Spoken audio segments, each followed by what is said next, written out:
Hello दोस्तों, काफ़ी दिन हो गए। क्या करें यार, दिवाली की तैयारियों में व्यस्त थे। त्योहार है तो तैयारियां तो करनी ही पड़ती हैं ना। तो आज एक नई कहानी में मैं आपको स्वागत करती हूँ। आज हम राधा और कृष्ण की एक बहुत ही छोटी सी और प्यारी सी कहानी सुनेंगे। इस कहानी से आपको बहुत कुछ सीखने को मिलेगा। कहने को ये छोटी है पर बहुत सारी चीज़ें हैं जो इसमें समाई हुई हैं। तो चलिए कहानी की शुरुआत करते हैं। एक रात में नींद में श्री कृष्ण के मुख से राधा का नाम निकला। निकट ही सोई रुक्मणी की नींद टूट गई। उसका चित्त अशांत हो गया।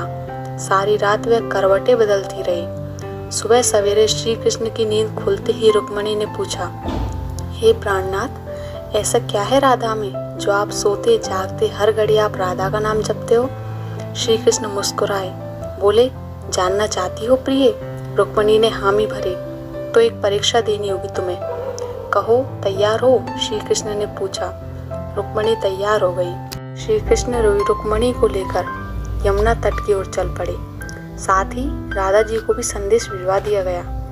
जब तीनों यमुना तट पर पहुंचे तब श्री कृष्ण ने अपना एक केश तोड़ा और उसके द्वारा यमुना से इस पार से लेकर उस पार तक एक महीन पुल बना दिया।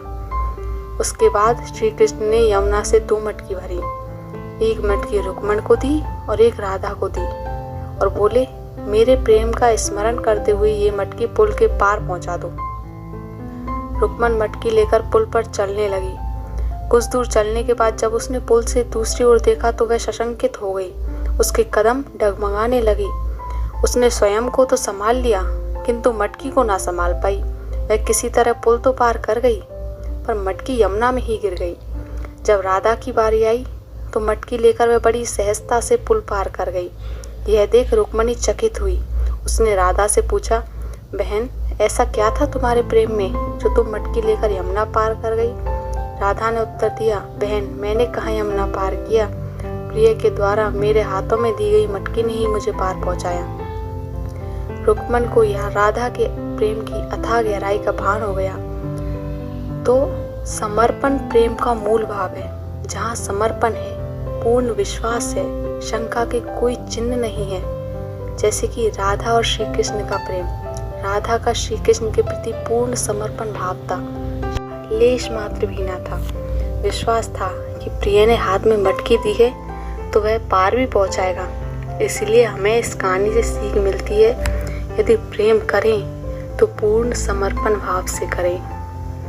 यदि आप लोग इस चैनल पर नए हैं तो प्लीज़ इस चैनल को सब्सक्राइब कर लें। इस चैनल पर मैं और भी नई और ऐसी ही सुंदर सुंदर कहानियाँ डालती रहती हूँ।